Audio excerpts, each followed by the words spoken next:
السلام علیکم ویورز، میں ہوں ہومیو ڈاکٹر محمد اعجاز عباسی اور آپ سے مخاطب ہوں اپنے YouTube channel homeopathy and health میں۔ ویورز، آج ہم جس بیماری کے بارے میں آپ سے بات کریں گے وہ ہمارے پہلے ویڈیو ڈیسینٹری یا پیچش کے سے ریلیٹڈ ہے، اور یہ ایسی بیماری ہے جو دنیا بھر کے ان ممالک میں زیادہ پائی جاتی ہے جہاں حفظان صحت کے اصولوں کے مطابق زندگی میسر نہ ہو۔ جی ہاں، یہ بیماری ہے کالرا یا ہیضہ۔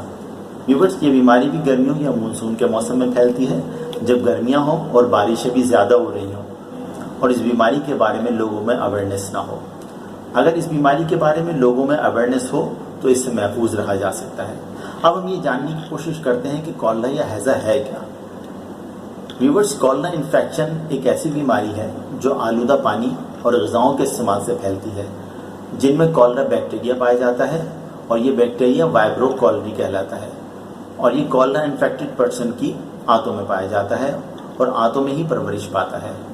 اور جب یہ انفیکٹڈ پرسن کسی نہر یا تالاب یا واٹر ریزرو کے نزدیک جا کے اپنی حاجت پوری کرتا ہے تو یہ بیکٹیریا پانی میں شامل ہو جاتا ہے، اور اس پانی کی سپلائی جس آبادی کی طرف جا رہی ہوتی ہے اور اس آبادی کے لوگ اس انفیکٹڈ پانی کو استعمال کرتے ہیں، تو اس وجہ سے یہ ایک ایپیڈیمک، یہ وبا کی شکل اختیار کر لیتا ہے۔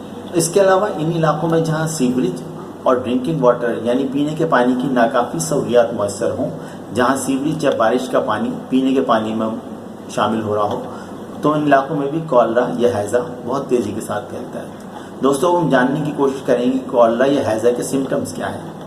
اس بیماری کا سب سے پہلا سمٹم الٹی اور دست کی شکل میں ہمارے سامنے آتا ہے، اور یہ اسہال یا ڈائریا جو ہوتا ہے اس میں جو دست آتے ہیں اور جو الٹیاں ہوتی ہیں، ان میں پانی کی مقدار بہت زیادہ اور جلدی ہوتی ہے، یعنی الٹیاں اور دست بہت کم وقفے سے جلدی ہوتے ہیں، اور اس میں باڈی سے نکلے ہوئے پانی کی مقدار بہت زیادہ ہوتی ہے، اور جسم سے پانی کی مقدار الٹی اور دست کی صورت میں بہت جلدی اور زیادہ مقدار میں اخراج ہونے کی وجہ سے باڈی سے الیکٹرولیٹس یا نمکیات کی کمی ہو جاتی ہے، اور یہ عمل ڈیہائیڈریشن کہلاتا ہے۔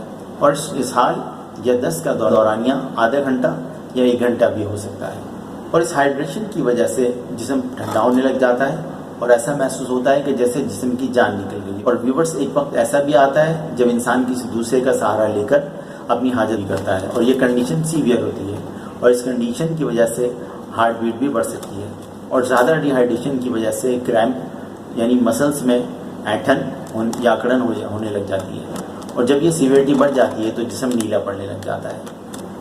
اب دیکھا جائے دوستو، یہ ایک ایسی کنڈیشن ہے جسے لوگ اہم نہیں سمجھتے، اور زیادہ تر کیجویلٹیز اسی سوچ کی وجہ سے ہوتی ہیں، جبکہ یہ بیماری ایک ایپیڈیمک صورت اختیار کر لیتی ہے، جس کی وجوہات کے بارے میں آپ کو شروع میں ہی بتا چکا ہوں۔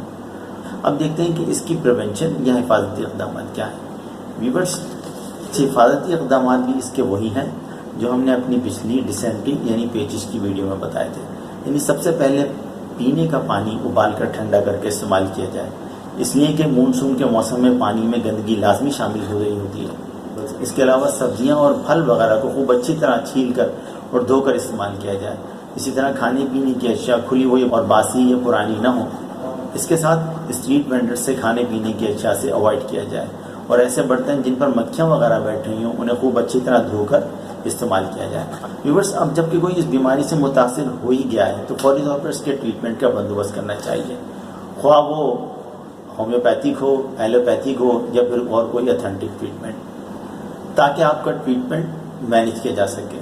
مستقل آپ کا بی پی چیک ہوتا رہے، باڈی ٹیمپریچر چیک ہوتا رہے، اور پھر جب اس کنڈیشن میں جب کہ پیشنٹ اورل ڈیہائیڈریشن نہ لے سکتا ہو تو اسے انٹروینس ڈیہائیڈریشن پرسکرائب کی جائے، جو کہ ڈرپ، گلوکوز، سلائن یا دیگر فلوئڈز کی صورت میں ہو سکتی ہے۔ ویورز، اب دیکھتے ہیں کہ اس ہومیوپیتھک میں اس بیماری کا کیا ٹریٹمنٹ ہے۔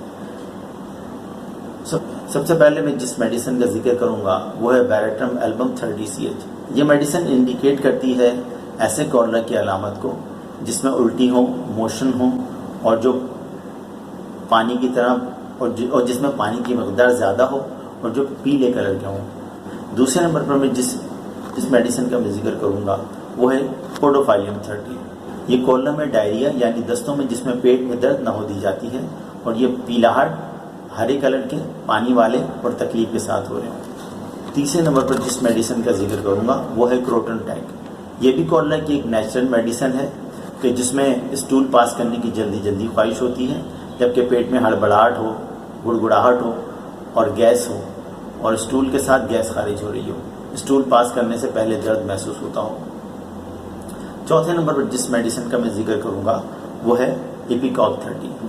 جی ہاں، یہ زبردست میڈیسن ہے متلی، الٹی اور دست کے لیے، جبکہ دست لوز ہو، یلو ہو اور اس میں سفید بلغم بھی آ رہا ہو۔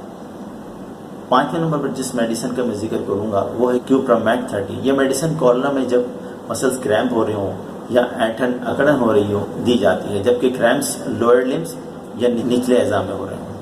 چھٹے نمبر پر جس میڈیسن کا ذکر کروں گا وہ ہے آرسینک ایلبم۔ آرسینک ایلبم ایسی کیسز میں دی جاتی ہے جبکہ الٹی دست ہو رہے ہوں اور ایسے کالرا میں جو آلودہ غذاؤں اور پھل کھانے سے ہوا وہ زبردست میڈیسن ہے، اور یہ ایکیوٹ کیسز میں، اور جبکہ جلدی جلدی الٹی دست ہو رہے ہوں بہت تیزی کے ساتھ اور جلدی اثر دکھاتی ہے۔